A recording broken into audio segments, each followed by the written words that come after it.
অসহায় হয়ে পড়েছেন ডক্টর মোহাম্মদ ইউনূস এবং ক্রমশ এবং তার এই অসহায়ত্বের পরিমাণ বাড়ছে।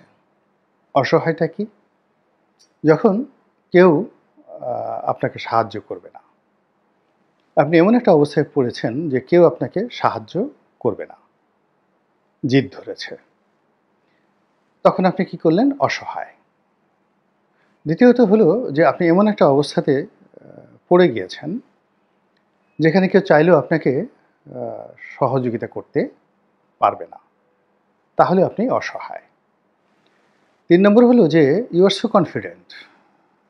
আপনি নিজেকে এত বড় মনে করেন এবং এত বড় মনে করেন এবং সকল ক্ষমতার আধার মনে করেন এবং আপনি কারো সহযোগিতা চান না।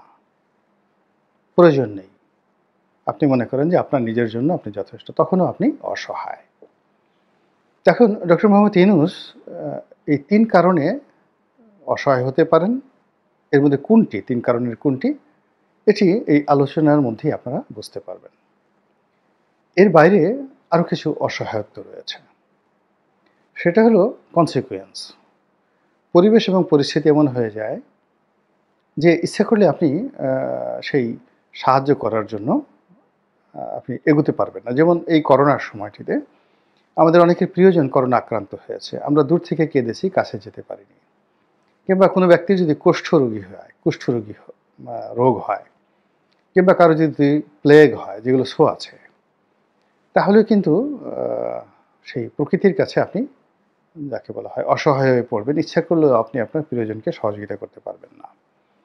এখন রাজনীতি এরকম একটা ব্যাপার যেখানে কেউ যদি অপান্তে হয়ে যায়, অপ্রয়োজনীয় হয়ে যায়, এটি কুষ্ঠ রোগের চাইতেও খারাপ, করোনার চাইতেও খারাপ।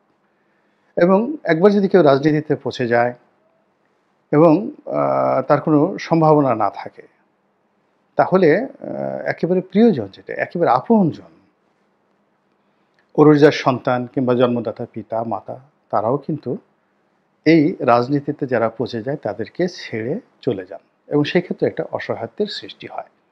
শত শত উদাহরণ দেয়া যাবে। বেশি দূর যেতে হবে না। যেখানে এই রাজনীতির কারণে মা তার সন্তানের চোখ উঠিয়ে দিয়েছেন। সন্তান তার মা বা তার বাবাকে বন্দী শুধু করেননি, মেরে ফেলেছেন। একাধিকবার চেষ্টা করে মেরে ফেলেছেন। This is politics. তো কাজেই ডক্টর মোহাম্মদ ইউনূস এখন যে পোর্টফোলিওতে আছেন, পদপদবীতে আছেন, ইটস এ পলিটিক্যাল পোর্টফোলিও এবং he is holding a political office. তো কাজেই তিনি এই মুহূর্তে আমরা যেটা দেখতে পাচ্ছি অসহায়।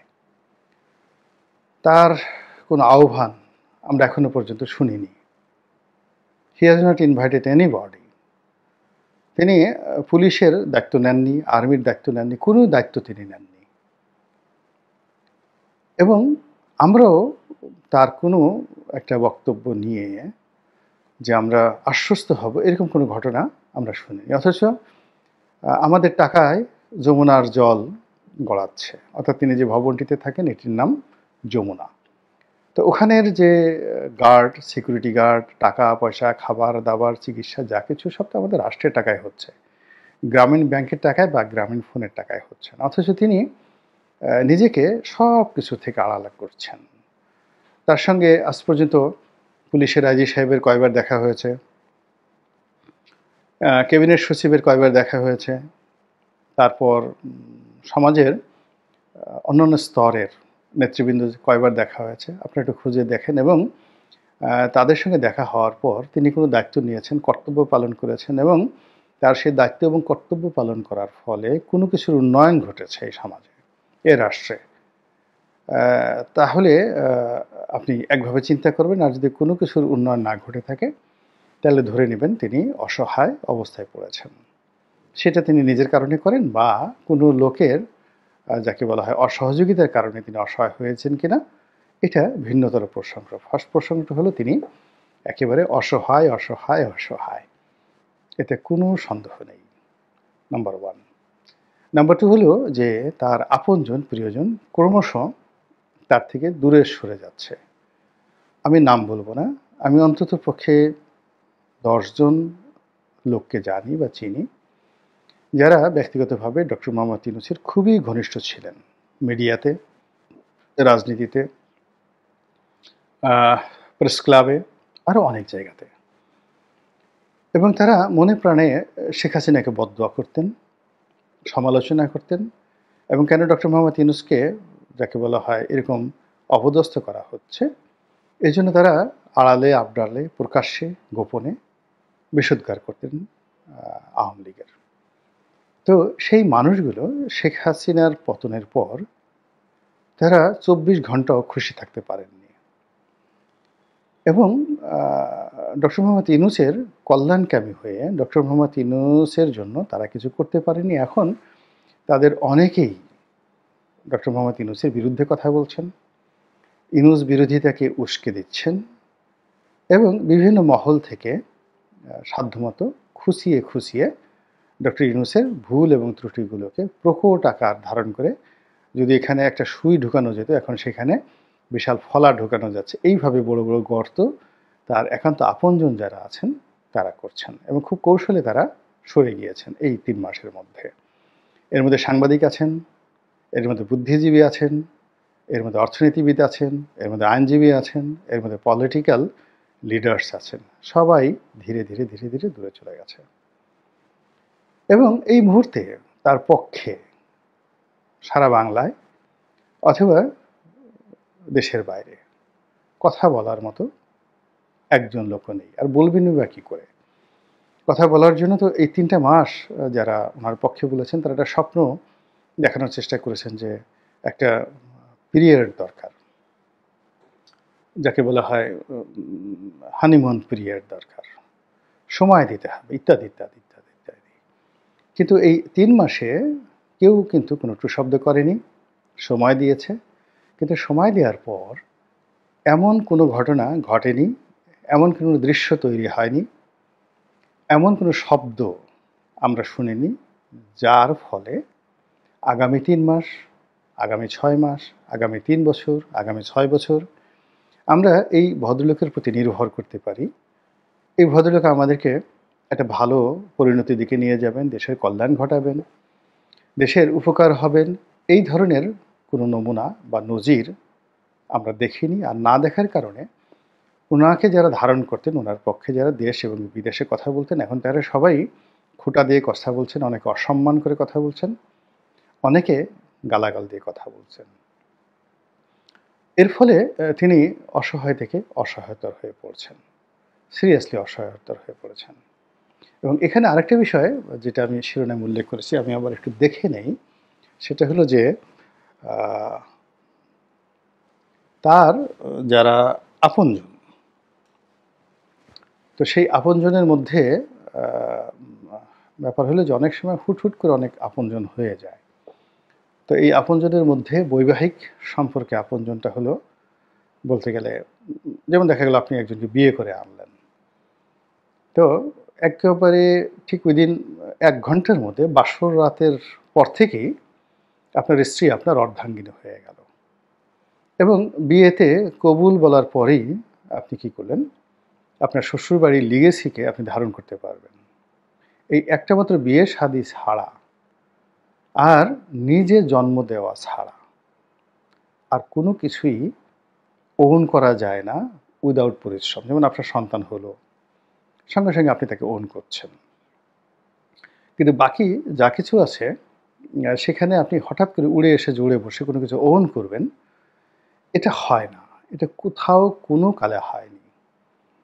আমাদের বাংলায় একটা গান আছে যে, কলা বাবা, দয়াল বাবা, কলা খাবা, গাছ লাগায়ে খাও।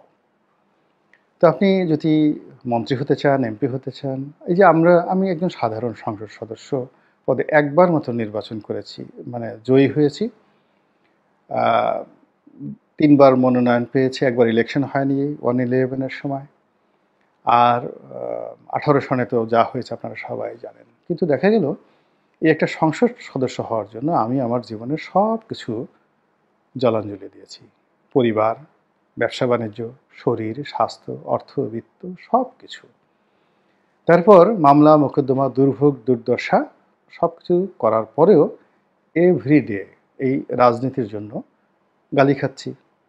এখন কেউ বলার চেষ্টা করছেন যে এ কে, এ পাগল, মানে যত রকম অশালীন গালিগালাজ আছে আমার সম্পর্কে, আমার বাবার সম্পর্কে, আমার 14 জেনারেশন সম্পর্কে, এই রাজনীতির কারণে আমাকে সেটা হজম করতে হচ্ছে এবং এটাই নিয়তি। আর আমি যদি রাজনীতি না করতাম তাহলে এই যে আমার যে অর্থবিত্ত আছে, আমাকে কেউ চিনতো না, কেউ জানতো না, কেউ নিয়ে আমাকে মাথা ঘামাতো না। আমি পোলাও খেতাম, কোরমা খেতাম, 5 স্টার 7 স্টার হোটেলে ঘুরতাম, প্রতি মাসে একটা করে নতুন নতুন গাড়ি কিনতাম, গাড়ির মডেল চেঞ্জ করতাম এবং আমি যত টাকা উপার্জন করেছি এবং রাজনীতির পিছনে যদি আমার এই টাকাগুলো খরচ না হতো, লস না হতো, তাহলে এই ঢাকা শহরে রোলস রয়েস গাড়ি কেনার মতো সামর্থ্য আমার ছিল।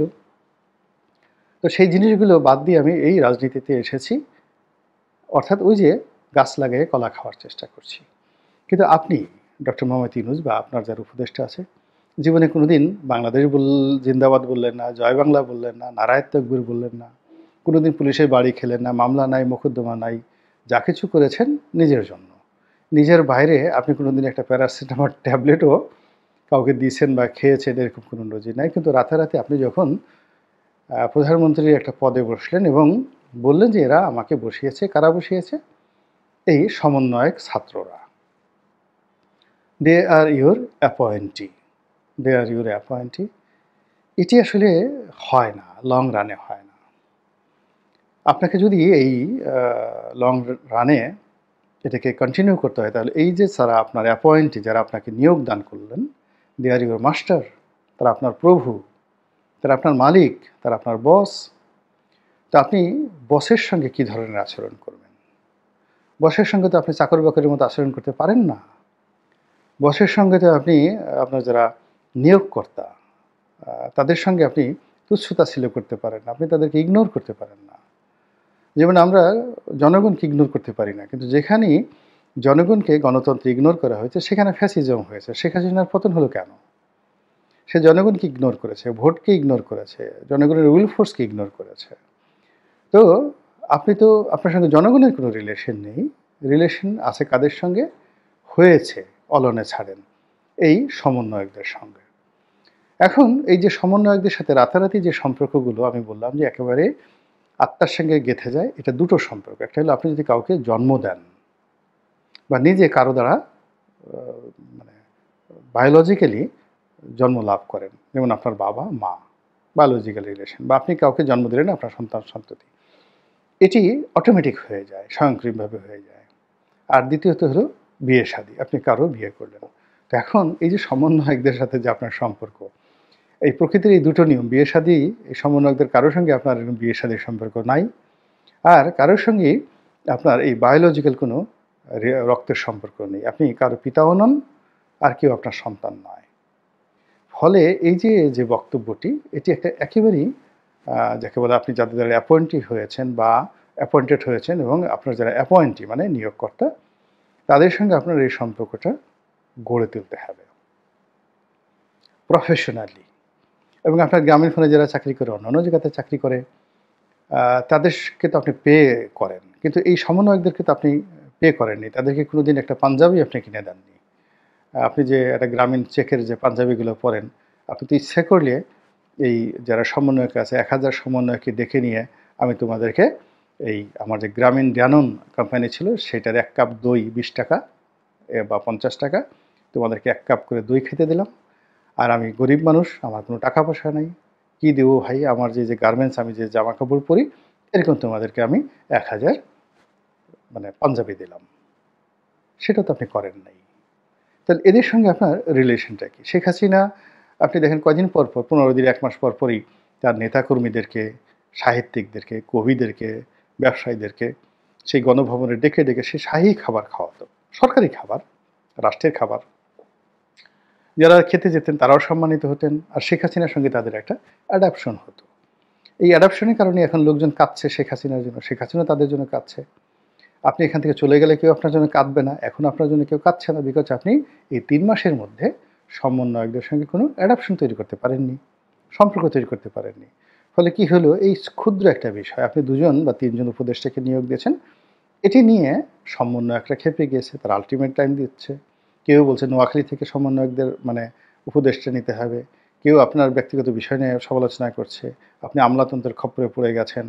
তারপরে অনেকে এই কথাও বলার চেষ্টা করছেন যে আপনার বিরুদ্ধে রাজনৈতিক শক্তিগুলো সব ঐক্যবদ্ধ হচ্ছে এবং রাজনৈতিক শক্তি ঐক্যবদ্ধ হওয়ার ফলে তারা ফাঁসির দড়ির দিকে ক্রমশ এগিয়ে যাচ্ছে। বুঝতে পারছেন যে তাদের মনোবেদনাটা কোন পর্যায়ে?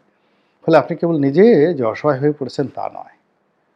আপনাকে যারা নিয়োগ করেছে, আপনার সঙ্গে যারা চলেছে, আপনাকে যারা সমর্থন দিয়ে যাচ্ছে এখনো পর্যন্ত তারা প্রত্যেকটা লোকই বাংলার জমিনে অসহায় হয়ে পড়েছে। আল্লাহ আমাদের সবাইকে হেদায়েত দান করুন এবং হেফাজত করুন। আসসালামু আলাইকুম ওয়া রাহমাতুল্লাহি ওয়া বারাকাতুহু।